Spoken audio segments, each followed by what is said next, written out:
Right. Hello, running community out there. It seems like we've got a few people joined in on the video now, so I'll go ahead and get started. With everything going on right now, hi Liz.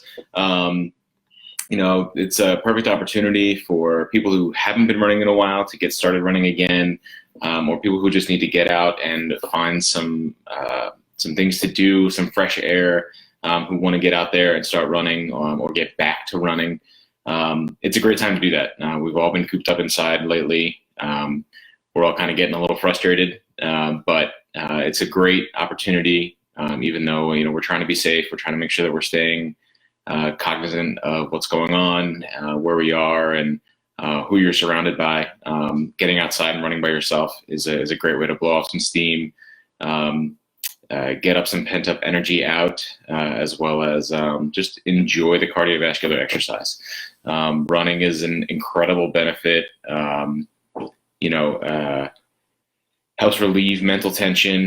If you're working all day at your computer, one thing we often forget to do is get up, walk around, and you force yourself to get out and do those things if you're going out for a run. So whether you're an avid runner, you've been doing it for years, or you're just getting back into it, I'm just going to go over a few reminders, things to think about as we get back out and get going. I'm being accompanied by my dog here, Reggie. She just decided to come down and help me out. So hopefully she doesn't create too much of a distraction. But step one is definitely start small. We don't want to go into getting out into the running world and have super high expectations for ourselves right away. If you're just getting back into it or you're getting started for the first time, obviously our bodies have to adjust to running. You're not going to go out and run long distances right away. So remember to take your time. The first thing you want to do is just warm up. Even if it's starting with a nice up-tempo walk, anything that you can do to get your body and your heart rate slightly elevated to get muscles warmed up is a great first step. Take a few minutes and increase your pace a little bit. Start with a nice, gentle, casual run for 2 or 3 minutes. It doesn't have to be long, the first step. Just a couple minutes out on the road to get your body used to what that's going to feel like, and to kind of make any necessary adjustments. If you haven't been running in a long time, it might feel a little weird, those first few steps. So give yourself 2-3 minutes to really get into a good groove, and then give yourself a break. So take 4 minutes, 5 minutes, and get back to a nice up-tempo walk. Allow yourself to catch your breath, allow your heart rate to come back down, and then do it again. 2 or 3 more minutes. If you feel like increasing that amount of time on your second interval, go for it. It's really all about, starting small and giving your body time to adjust to those runs. We're in the second week of kind of being in our houses, working from home. So if you've been doing this for a week already, getting out there, great. In the second week, start to increase some of that run time.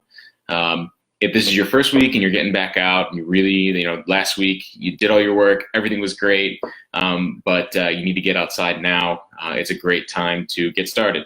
So those first couple of days, interval runs, 2 to 3 minutes at a time with a small walking break in between there, and do it as long as you want. If you need to be outside for an hour, alternate those 2 or 3 minute run sessions with 4 or 5 minutes of walking. As long as it takes to feel like you've gotten done what you want to get done, what you want to accomplish. Get out some of that frustration, clear your head a little bit, think about other things you can get done for work. Running is a great opportunity to do all the things that you can't do when you're sitting at your desk or at your home office. I come up with more ideas for things that I want to do every day when I'm out on a run than I do when I'm just sitting here staring at a computer screen. So if you give yourself that time, it's a great way. So if you go out for an hour, you go out for half an hour, you go out for 20 minutes, it doesn't matter. Just getting outside, getting that run in, getting started, it's a great way to get going. The second most important thing that we see when I'm working with a new runner is that they don't understand what pace we generally want to run at the majority of the time. So as you're running, think about what we call conversation pace. You want to make sure that as you're doing this beginning training, as you're getting started, as you're getting out on the road, you're not trying to go too hard, too fast. Like I said, one of the most common things that we see when we talk to new runners is that it's a little bit too difficult. They can't run for very long. And when we talk to them about what paces they're running at, they usually automatically start running at something a lot closer to what we would consider a tempo run or even sprints.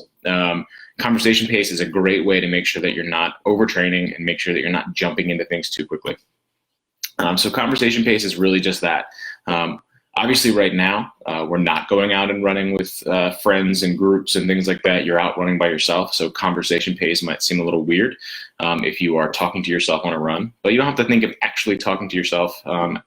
As long as you can, as you're out on the run, think about, could I maintain a conversation with a friend, with a family member, with a group of people? If you can't maintain a conversation, if you can't get through a couple sentences at a time, it means you're probably going a little bit too fast. Slow that pace down or take a break. Let your heart rate come back down to a much more recovered pulse, and then start that run again. Think about slowing down a little bit, and if you can maintain a conversation. I will often listen to podcasts or things while I'm running, and a podcast is a great way to think about having a conversation with another person. For the most part, people in podcasts aren't speaking very quickly. They're not singing. There's no tempo. So if you can kind of have a conversation with the person that you're listening to, it's a great way to make sure that you're staying in that conversation pace. If you could only get out yes or no answers to specific questions without, and then needing to take a breath after that one word answer, you're also going a little bit too fast. So again, slow it down, back that pace down, and then over time, that pace is going to gradually increase. So don't think that that's going to be your conversation pace now is going to be your conversation pace in 2 or 3 or 4 months. As you work into your running routine, as this becomes more of a habit for you, that conversation pace is gradually going to increase. I know that if I'm running out on the Schuylkill River Trail or running with friends, I'll see people that run by me that seem like they're going significantly faster and holding an amazing conversation, and it's no effort for them at all. So everybody has a different conversation pace, and that pace is going to adjust as you start training, as you train more, and as you become a little bit more fit. And that's the goal. The goal is your fitness. So as that pace gets a lot more comfortable for you, you'll notice over time you'll be running a few steps faster here and there, and you'll still be able to maintain that conversation without a problem at all. So don't get discouraged by pace, things like that. The one thing we often talk about with new runners is try not listening to music. I know, we've got technology these days. We've got wonderful headphones for being able to hear what's going on around you, whether it's Aftershocks or some of the other stuff that people run with. Headphones are great. Listening to music is great.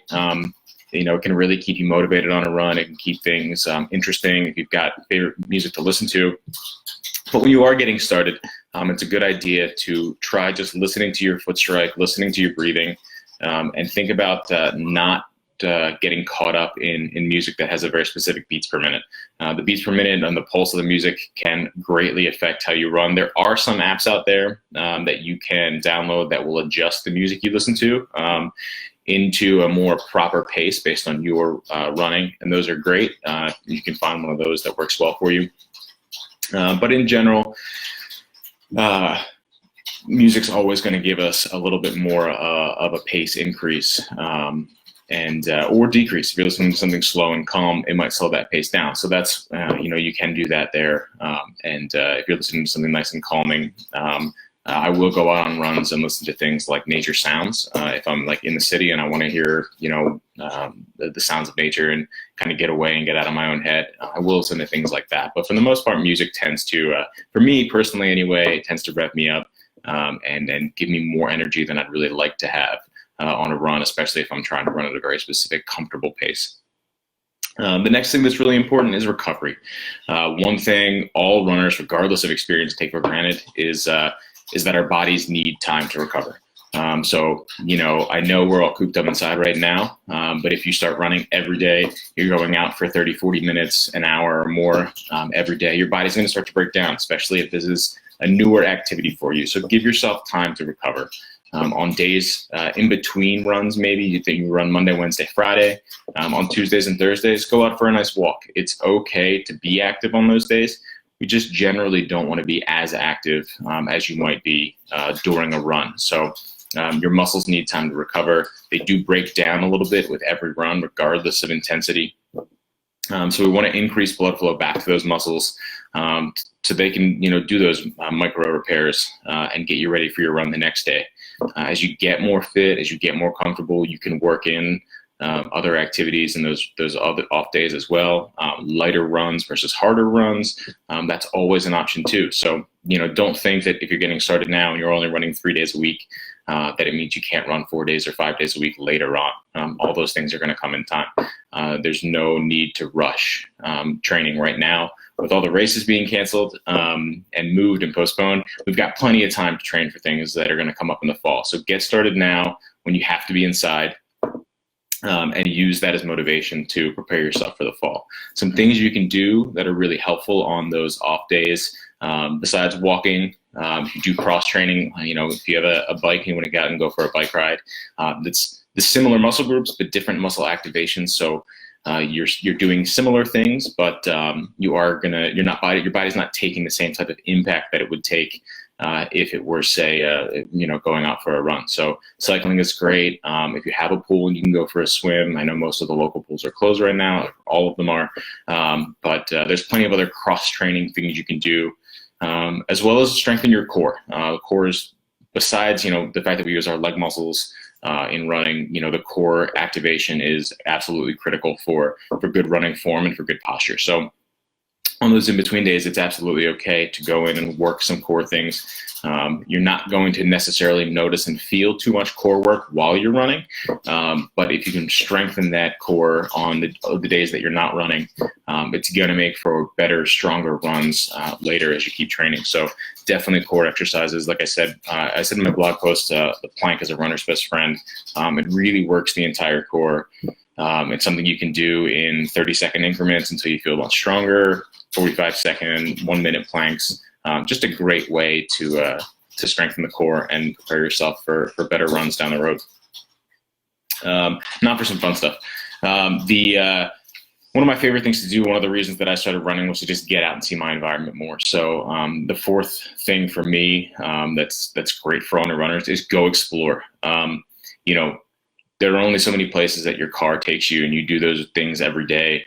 And you tend to miss kind of what's going on around you. You'll miss the scenery, you'll miss sights. But going out on a run where you have to be moving at a certain pace, you get a chance to look around and see what's around you. Exploring your environment on a run, I think is by far one of the most adventurous ways to do it. You want to take a turn that you weren't planning, go for it. You want to find something fun to see in the city, go for it. Philadelphia's got some of the most beautiful murals I've ever seen in my life, and it's great to run from spot to spot and find them, take a look at them, grab some pictures. I know there are groups of people that run the Ben Franklin Bridge, so go see the city in a different way. You don't have to be cooped up in your house or your apartment. Go run along the river trail. It's a great way to just see other people that are out there. Right now, maybe if you're working by yourself, or it's you and a pet, or you and a family member, you want to see other faces, but you want to do it at a distance. Getting out in your environment on a run is wonderful for things like that. I know another PR staff member, Amanda, is going to come on Wednesday and do a live video of trail running. We, believe it or not, even if you're in the city, you're not that far from the trails. So getting out and doing a trail run on the Wissahickon is a great way to go kind of become one with nature a little bit more. If you're in the city, you're surrounded by buildings, you're surrounded by concrete, but getting out on the trails is a great way to see a part of the city that you don't see very often. I went out for a run on in the Wissahickon yesterday. It was really nice to be surrounded by the stream and nature. So you hear things differently. You get away from the cars, get away from the sound, just relax. That's a great thing to do. And finally, stay positive. If you're just getting into this whole running thing, if you're using it as a way to get outside, dealing with what's going on right now, it's incredibly easy to get discouraged when you're out on a run. Everybody's going to have bad runs. Not every run is going to be your best training run ever. But remember that it's a journey. If your goal is to run your first 5K, if your goal is to run your first marathon, it doesn't matter. Everybody's going to have runs that feel wonderful, and everybody's going to have runs that just don't feel good. I hear from clients that I work with all the time, my legs felt like lead today. I just didn't have it. And my first response to them when I'm working with them, when we talk, is that that's okay. You're going to go out and you're going to go for these runs, and you might even think, man, I feel really great right now. I'm going to have a great run today. Sometimes you get in your own head and you start thinking about other stuff instead of what this run is supposed to feel like, or what the goal of this run is. Or sometimes you think too hard about what the goal of a certain run is, and it just ruins your run. So, go out, clear your mind, and just go for those runs. Don't worry about whether or not it was a great run. Don't worry whether or not it was a bad run. Every run, as long as you're out doing it, is a good run. Your body's going to benefit from it. Your mental health is going to benefit. Everything when you go out is a small victory. If you're just getting back into this and you're run walking and you increase your time from 5 minutes to 6 minutes, that's a victory. If you increase it from 10 to 12 minutes, major victory. You go out, maybe you run that first full 5K without stopping or without taking a walk break. That's something to be celebrated. So take each of those little victories and enjoy them. So that's kind of my overview for how to get running.